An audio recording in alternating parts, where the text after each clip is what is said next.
Well, hello there, and this is Auntie,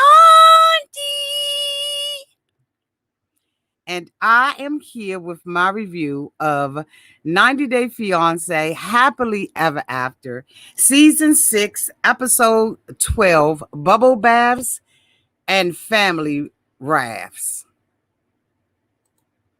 Y'all, let's get into it, shall we? Yes, we shall. Everybody needs a sweet old auntie. Everybody needs with a whoop whoop and a boop boop auntie boop. that everybody needs. You can make this up. Now you know that these are some crazy motherfuckers. Everybody needs a sweet old auntie. So why even bother? Aunties and lies, sweet old auntie. Aunties and ways. Are you okay? Are you okay? Well, hello, everybody, and this is Auntie. And if this is your first time being here, please like, comment, and subscribe to my channel. And to all of my new subscribers, thank you all so much for joining the family. To all of my nieces and nephews and my members who have been here with me for the long haul, thank you all so much for your continued support. If I had to rate this episode of 90 Day Fiancé, Happily Ever After, Season 6, Episode 12, Bubble Baths and Family Rafts, I would rate this episode a B.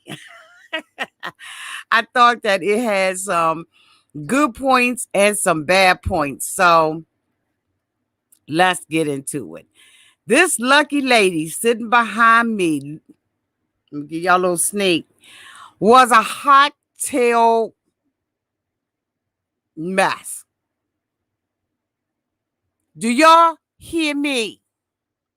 We started off this episode with Angela and Michael talking to a psychic, a tarot card reader, whatever she was. This was Angela's girlfriend at the end of the day.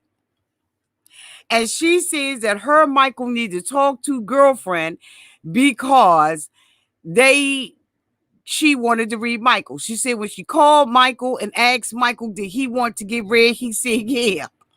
Michael at this point is a little desperate and is willing to do whatever he has to do in order to make Angela happy. So Michael agrees. Angela is sitting there with her laptop open, calling the kids in, okay, like cattle, and telling them that playtime is over and now it's time for them to do their studies. Allegedly, Angela has her daughter living with her. The one that ain't supposed to be, I guess, allegedly, somebody said, in their opinion. I don't know nothing about that. But from what we can see, Angela is Grandma Dearest, okay? So she gets her cigarette, gets her smoke together and everything, and she's sitting outside because she wants to have this reading with Michael. So her girlfriend comes up on the screen and everything. And I was like, oh my God, we in for a mess. So the lady get to, talking to Angela, and Angela said Michael ain't going to be able to get away with nothing. Yeah, because it's 2-1. But anyway, so she begins to, call Michael, and she gets Michael up on there. And Michael says that he's willing to do this reading. And so the lady said, Michael, she got her little cards and everything. She said, Michael, my name is whatever, and I'm going to read you, right? Michael said, okay. Angela said, he don't trust this stuff. He don't believe in this stuff. Neither does Angela. So anyway, she gets her cards out and everything, and she flipping through them and everything. She tell Michael that she gonna read them. How she could read him across that phone like that? I don't know how many thousands of miles away, but okay. And so she goes on. She says, "Michael, I got my cards out. When I flip through these cards, I want you to tell me when to stop." So they flip through the card and everything. Michael says, "Stop." She said, "This Angela." I said, "What a kawiki dig." So she says that the card that she pulled out for Michael represented Angela being in a business deal. Now, I wouldn't, try to do a little bit of research. Now, I don't dibble and dabble in this stuff, but I said, let me go and see if I can find this lady. The card that I saw, now I don't know, because these were supposed to have been angel cards. I don't know if it's double cards or, some other kind of card, but she said that these was angel cards. And that the cards that she was going through, the one she pulled out with the lady in the red was Angela, and this was a business deal. She tells Michael that, he's going to end up losing Angela. I said, how you get all of that out of that card? That ain't but one damn card you done pulled on this mofo. It looks like you've been on the phone with him every bit of 5 minutes. And all of a sudden now Michael is in a business deal with Angela. So Michael says that he feels like he needs some space in order to be able to communicate. Angela says, space? You got space. I'm not there, wooty, wooty, woo. If they listened to what the man said, because they both double teamed him, he was saying that he needs space for them to be heard. As we all know, when Michael talks to Angela, she talks over him the whole entire time. He doesn't get a chance to say anything, let alone be heard by this aggressive woman, in my opinion. So, of course, the lady is telling Michael that, he may be using Angela and, this is a business deal and he's a husband and what he got to do. That ain't what a psychic do. They just read you the damn cards and let you figure it out on your own. Now, I don't know. Now, y'all let me know down in the comment section. But she just had a little bit too much information, a little bit of too much guidance, and a little bit of too much direction to just be reading off of a card. So Michael said that he forgave Angela. What he was talking about was getting the surgery without consulting with him, really, just telling him what she was going to do. And of course, they blast Michael, of course, about that. And so, Michael is in a no-win situation with both of these Hagatha Christies, okay? They're not going to allow Michael to be able to really speak his piece and to say, what it is that he really wants to say about this situation. I feel so sorry for him because this is a bad situation for Michael to find himself in. Angela is basically dangling, okay, the USA and America, the flag, the apple pies, the bald eagle. She's just, putting all of that in his face. And so Michael has no other choice than to bow down until he gets over here. I hope that Michael gets over here. I hope he gets everything he wants out of this situation because his debt has been paid. Hashtag his debt has been paid. Michael has not been free to be a man since he's been in this relationship with Angela. Michael calls Angela and she's like, it's too little, too late. On one hand, she wants Michael to kiss her butt. On the other hand, she wants Michael to be in the bathtub with her. You can't make this stuff up. I don't know. Y'all let me know. But that woman that was sitting out there is the psychic to me was just a bunch of bull crap. I didn't see anything real or authentic about this woman. I think that her and Angela, concocted this story. They double teamed up on Michael. Michael called Angela and began to apologize and tell her about his undying love for her. And I was like, Michael, say what you... Michael, say whatever you got to say to save yourself. When you get over here, holler at your girl. Mission accomplished. Because Michael has paid for this through blood, sweat, and cotton freaking tears. Especially when he has got to watch and look at Angela in a bathtub and act like he liked seeing her with this baby breath sticking up in the top of her cotton freaking head.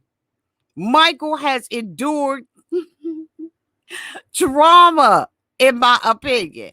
Anytime he got to be with Angela, man, Angela ended up talking to Michael. They squashed the situation. She shut up long enough for Michael to make his "I need to come to America" apology. Angela accepted it. When a woman pulled out one last card, that card was to Angela. So Angela was to tell her, to stop or whatever. She pulls out this card, and she said, Angela, you got one last question. Angela said, is Michael using me? Is he taking advantage of me? She pulls out a card that says, if you believe within your heart, you'll know that no one can change the path that you must go. Believe you can walk on air. Okay. I said, I'm looking for Dorothy. I'm looking for Toto, the Wicked Witch of the West. I'm looking for all of it. Okay, where is Glenda, the good witch, bitch? I was like, what in the crap is going over this believe card? But anyway, it was enough to convince Angela that this woman was on point.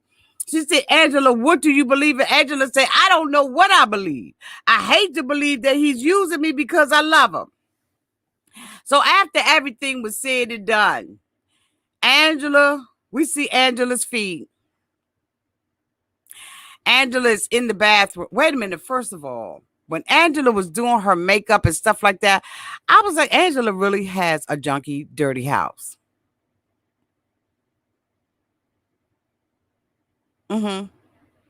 Angela got a junky, dirty house.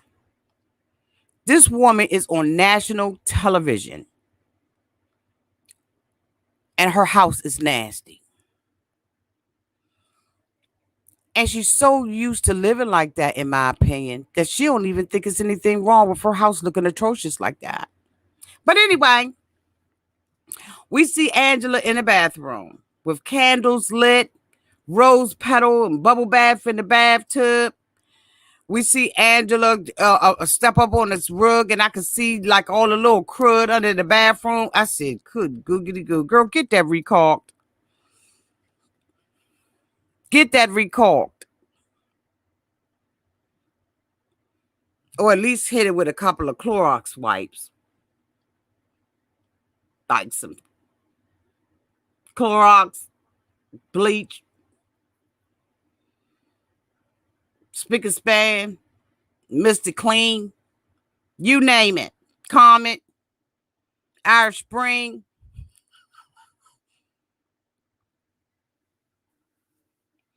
So Angela steps into the tub. This is the night that her and Michael have been waiting for. Angela gets in the tub because she is now going to reveal her brassicas to Michael. Michael is sitting in the chair like he about to get a lap dance. How about a laugh dance? So Angela's in the tub. She's got this birds of baby breath in her hair. The hair is up. It's supposed to be, like a little sexy look and everything. And Angela is looking like a reincarnated Eve, boo. Out the garden with a snake done bit in some more stuff.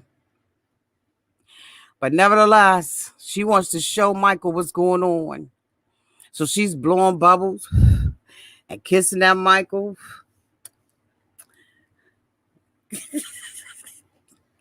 Michael like, yeah. She like, oh my goodness, Michael.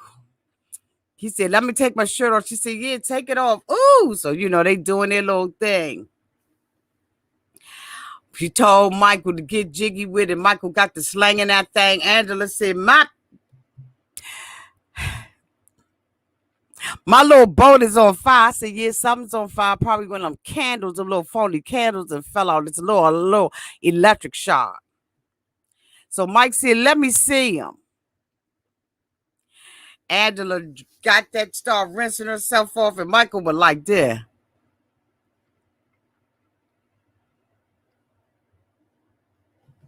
What the hell? The hell wrong with that? Is that sideways? He was trying to smile and act like he liked what he see Michael see. Angela said, don't forget that they healing, Michael. Michael said, they look beautiful. He said, well, let me go ahead on and be honest. They're a little sideways. He said, one of the nip and tucks is going, the one going this way and the other one going that way. Michael said it look a little jacked up, but ain't nothing I can do about it now. Michael was up on that screen. Michael was up on that screen like, damn. Man, if I holler, I hollered. Michael was disappointed. Angela was shaking, but he said what he needed to say. He said what he knew she wanted to hear. And I felt so bad for Michael because it just ain't fair. It just ain't right for that mofo to have to lie like that. But Michael wasn't pleased with it, y'all. He said them joints was lopsided. He said they didn't look right. And the thing that was sad about it, though, was Angela's insecurity. Whether or not Michael was going to like it. She felt better when Michael liked it. But let me tell you, Michael lied. And you know how I say you ain't got a lie to kick it? Unfortunately, Michael has to lie to kick it. He got a lot to kick it. Angela told Michael that she is still thinking about doing some more plastic surgery. And Michael has got to act like he's going along with it. Michael, don't mess up. You have earned not only a spot for yourself here in the United States, but for your whole family.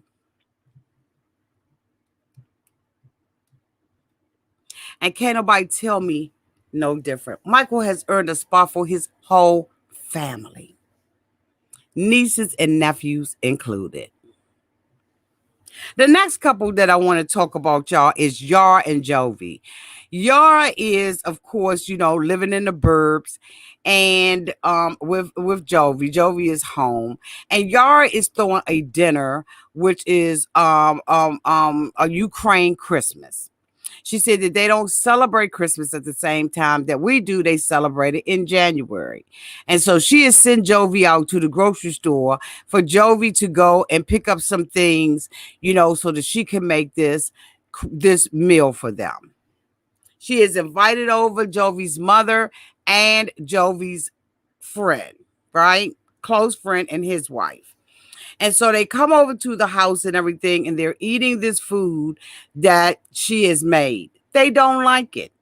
It looked like it was raw fish. It was, all kinds of milk. She told them to at least try it. The family is sitting there and they are having a great time. They have not had a long opportunity to spend with Jovi since Jovi's been home. And so this is a welcome visit. They are all sitting at the table, and Yara goes into the bedroom and says that it is time for the baby to go to bed. It is 6:00 in the evening. And so she now wants them to leave the house. Jovi is like, no, my family shouldn't have to leave the house. They just got here. That's rude. She was like, but the baby needs to be on the schedule. So he's like, look, you ain't gonna make me be the bad guy. You want to put my mother and them up out of here, you're gonna have to do it your daggone self. Now she wants Jovi to go out there and tell them that they got to leave. You're talking about rude as hell. Now the mother put something, I believe, out there on Instagram, allegedly, indicating that she did not want people to bash her, that they love her. But I'm gonna tell you, if you love her, you shouldn't have never let this get filmed, because this really showed the bitchy side of Yara. But anyway, so they decide that, she's going to be the one to say it. So Jovi comes out of the room with the baby dressed up in, her little Christmas stuff. And Yara's like, I don't mean to be rude, but I'm rude. But the baby needs to go to bed and you all need to leave. The mother was like, what? The friends was like, oh my God, you putting us out? No, the baby needs to stay on the schedule. So Jovi's mother was like, so you putting us out of here? We done drove 2 hours to get here. We sat and ate, and now you putting us out. So the mother said, Jovi, are you putting us out? He said, no. He told Yara, you are fucking rude. But she did not care. The mother said, you can put the baby in the crib, put the baby on the bed, and come on back out here. But this is not what she wanted to do. She believed that the baby being on the schedule meant everybody else had to go. She has been totally desperate for Jovi's attention. And she's changed his whole life since he left. Now, granted, the friends were saying that they did not believe that he was going to ever be like this family type.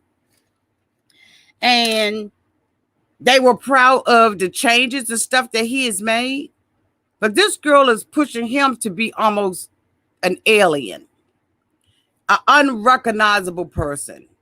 But what I liked about it was that Jovi did not put his mama out. If you're going to do it, and this is what you want to do to my mama and to my family and to my friends, regardless of my pleas and me begging you to change your mind, then you're going to take responsibility for it. Unreasonable. Jovi was pissed and the family laughed.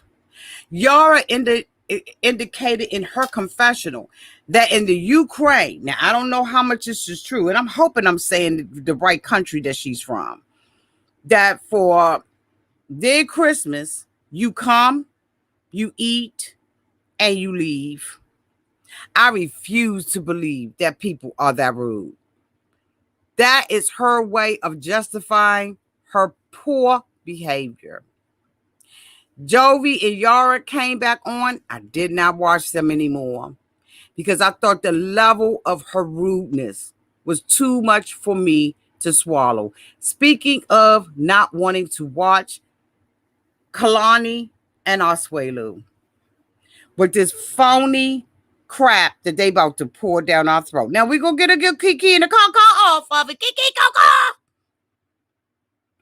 But Kalani and Asuelu are having to deal with Mama coming home.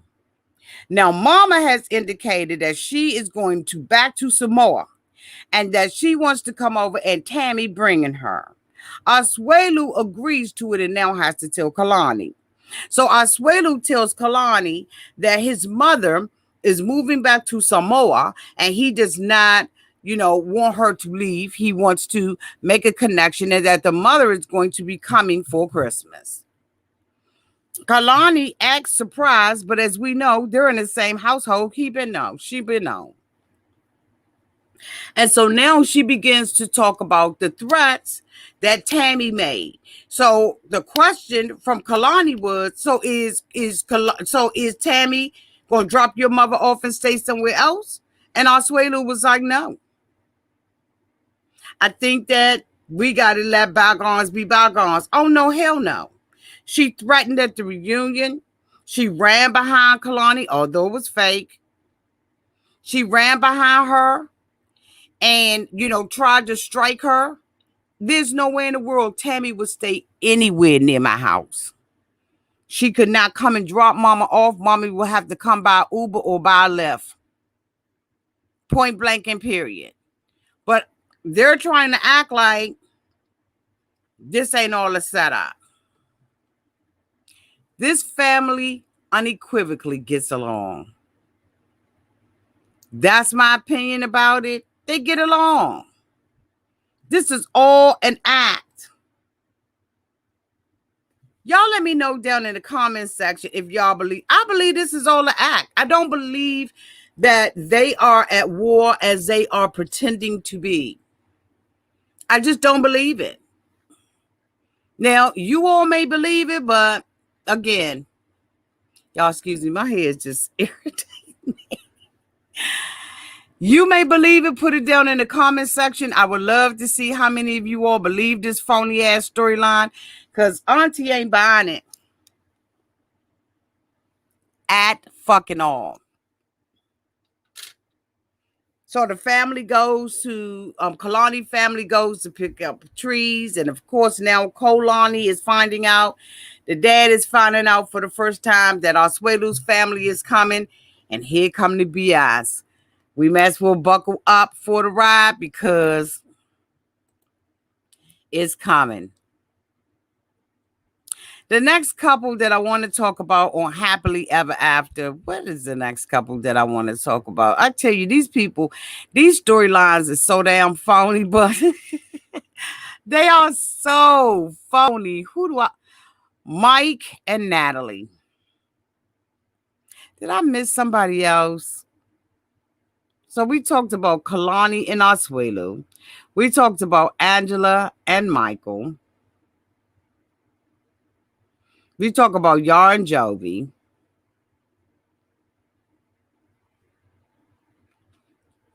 So we got to talk about Mike and Natalie. And Andre and Elizabeth. So Andre and Elizabeth, of course, are in Maryland. They're down there, look like to me, that they're down there in the Waldorf La Plata area. For any of you all that are familiar, they got to be somewhere down in Waldorf and La Plata.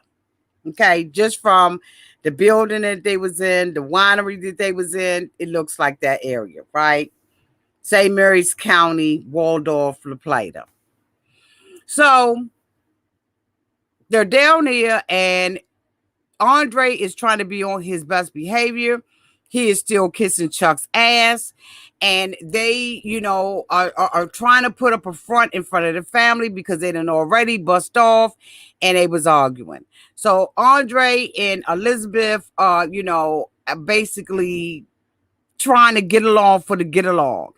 Andre is obsessed with Chuck. He is running behind Chuck. Chuck is his boy. He's sweating his... I was getting ready to say something that was going to get my... So he's running around behind him. They get to this little place. They're all in this, hall, which I'm we all familiar with the hall. They're all in this hall and they're meeting the family and stuff like that. The girls begin to have a conversation with Andre and Elizabeth and allegedly expose the fact that Libby hired a babysitter because someone asked her, sister asked her, so one of the cousins came over with her baby and was talking about the adjustments and stuff like that she's had to make regarding motherhood. And so the sister, I think it was Becky, said, well, Libby, how did it work out with you and the sitter? Now, allegedly, this is the first time that Andre has heard that Elizabeth had a babysitter. He storms outside. Elizabeth runs behind him, and they're arguing about this babysitter. Now, if I believe that this story is true, right, that he didn't know and all of that kind of crap, and she was able to keep something away from her controlling ass husband, that I would say that Andre, in my opinion, looks like he would knock Lizzie on her ass. Now, I said look like, in my opinion, allegedly. This mofo, the way he was stepping to her, the way he was up in her face, the way that he broke, when she was trying to leave and he stopped and stood in front of her, I was like, this mofo is reckless with his body and his behavior at the most. And Elizabeth looked like she was blinking. I said, this is a little bit too much. Some of this should have been on the editor's floor. But I think they want, and Andre likes, maybe he likes it, being painted as this guy that is unmanageable, that can't manage his emotions, his anger, need anger therapy. Like, it just got to be too much. Y'all let me know down in the comment section, as a woman, if this affected you. You know what? Matter of fact, as a man, did this affect you? What did you think about it? I thought it was too damn much. And then the sister was like, I didn't know that she didn't tell Andre.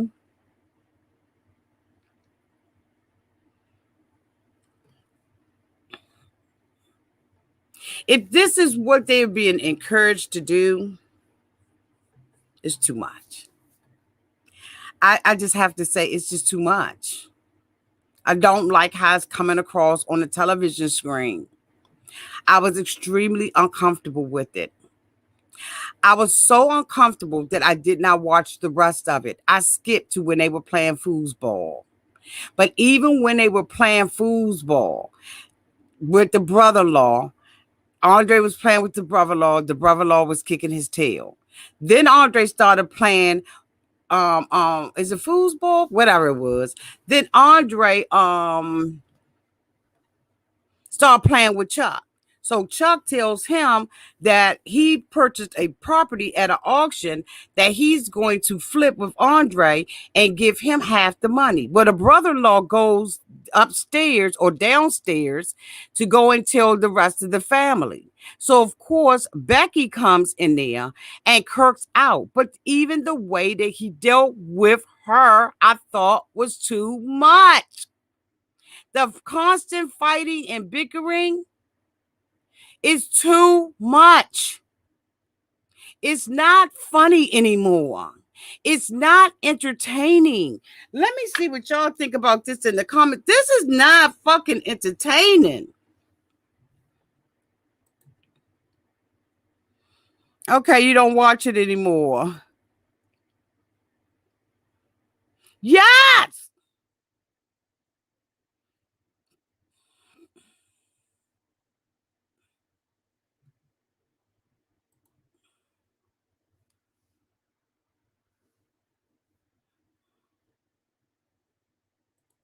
Yes!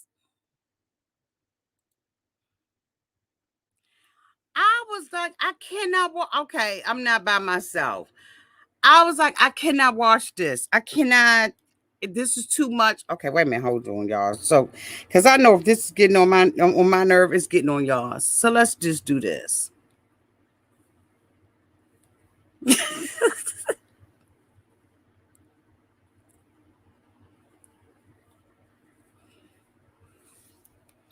It's getting to be too much. It is offensive. It doesn't feel good. It's not entertainment. If you're going to show something like that change the whole concept of the show.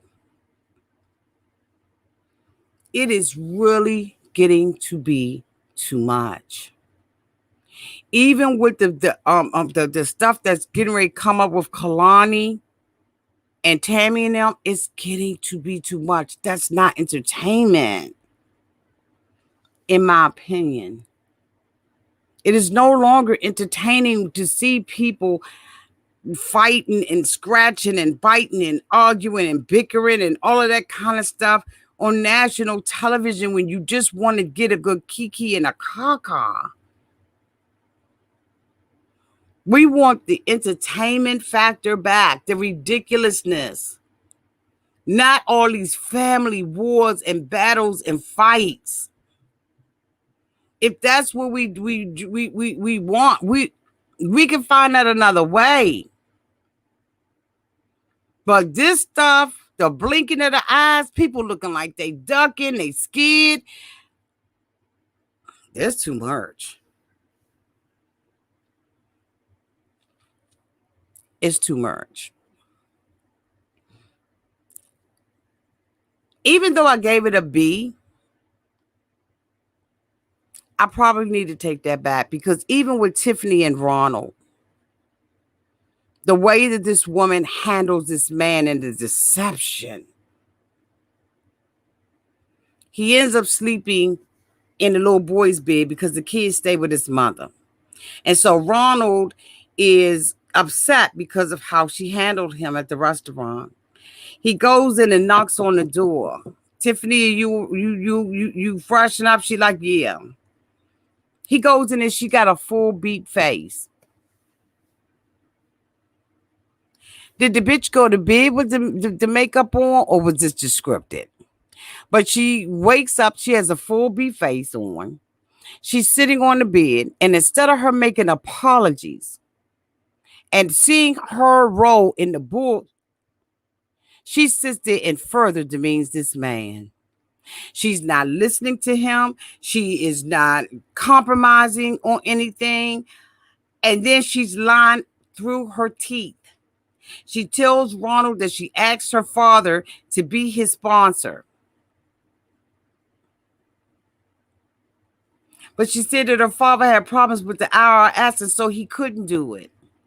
And so she asked the girlfriend. Now, they're weeks away from him allegedly supposed to be coming or doing the paperwork. And she lying and telling him because he wanted to open up a new car dealership. I mean, he wanted to get a truck so he could do something. And she said, save all of that for when you get to America, although she knows that he's not coming to America. Deception has got to be the word to be used in this situation.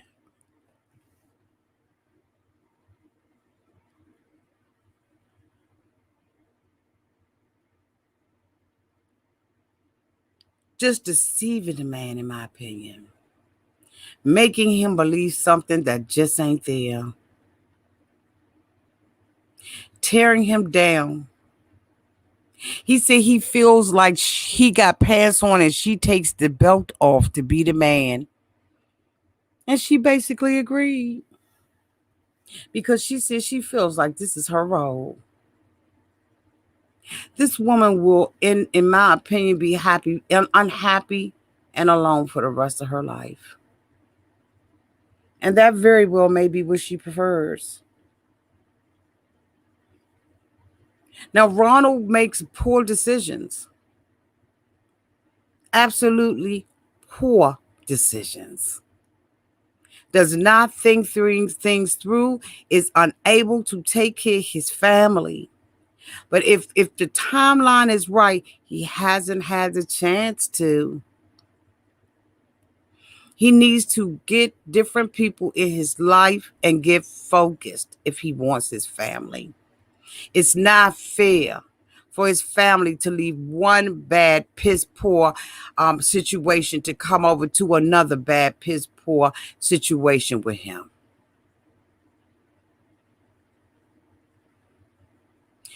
All we hear is Tiffany talking about the struggle. But she picked him and he picked her. Sad situation with this chick.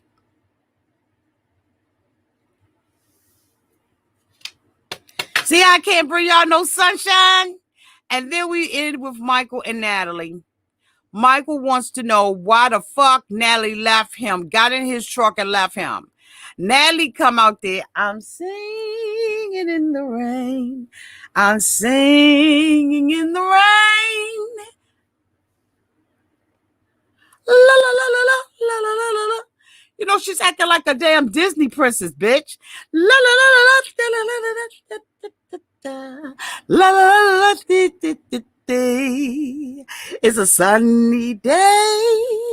Yeah, yeah, yeah, yeah, yeah, yeah, yeah, yeah, yeah. So Michael's out there flipping tires, trying to work out and everything. He doing what he do with, and she got all kinds of little Disney birds and rabbits, making dresses and stuff for him. So Nelly comes out there, what you doing? So Michael was like, flipping tires. I got a little one right there for you. You do? Oh, sure, size you. So Michael said, you take the fly. How is it going to help me? How is it going to help me, Michael? oh, how is it going to help me, Michael? So Michael was like, it's going to help your, your bit legs and butt and everything. Oh, Michael, okay. Let's show what they do. So Michael showed what to do. You lift the tie, you throw the joint down on the ground and everything. So Natalie tries it a couple of times.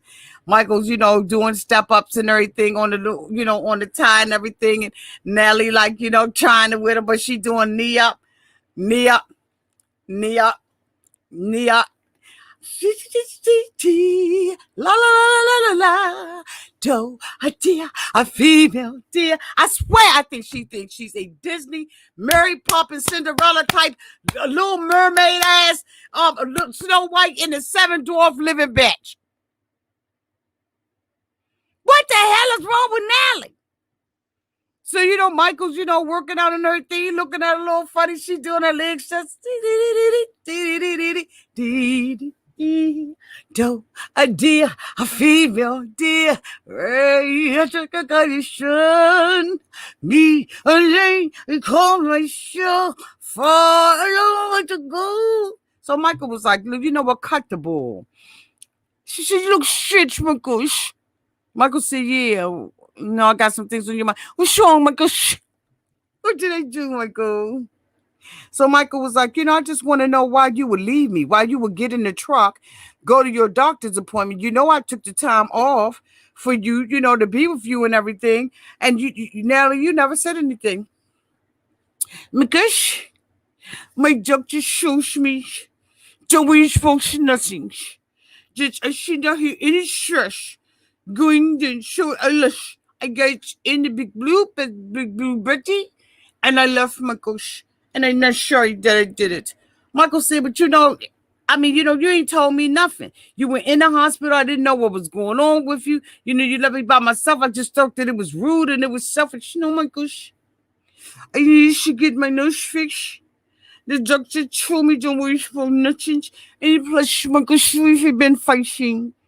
And so, Michael, because we've been fighting, I said, no. I'm just gonna go by myself. I need to go to the doctor's office and I need to be. So Michael was like, but that's not what you do. I'm your husband. I took all time, Natalie, and you don't even say you're sorry about. Sorry. Don't you hear, Michael, all of those birds chirping? Don't you see that this is a lovely day? Don't you see when I wake up in the morning time? With the sunrise will touch my skin, then I look at me and I see the world's all right with me. A lovely day. So Michael was like, you know what, Natalie, I can't do this. She said, we fight too much, Michael. Natalie then goes on to say that she feels like, bitch, I done did a whole musical. Natalie goes on to say that she don't even think it's worthwhile even trying to, work this out with Michael. But she wants Michael to be there when she wants Michael to be there. And Natalie did wrong about the whole situation. Michael is tired and feels used by her. And Natalie does not care. Because the only thing that Natalie cares about is what Natalie cares about. This, to me, in my opinion, is the end of this cotton freaking relationship. So, what, hindsight being 2020, and after I done talked about these cotton freaking people and all of the fool-la-la that they going on, I'm going to rate this episode a D. I'm going to change my rating to a damn D because it is getting rough. Like, seriously, let me know in the comment section. Maybe I'm taking it too serious. Maybe I need to be like Natalie and put on rose-colored glasses. I don't know. But this woman, Andre, Elizabeth, Angela, Yara, is too much. It is doing too much. But anyway, y'all, this is the end of my review. I love you all to pieces. Let me know in the comments section what you think about this episode of 90 Day Fiancé Happily Ever After.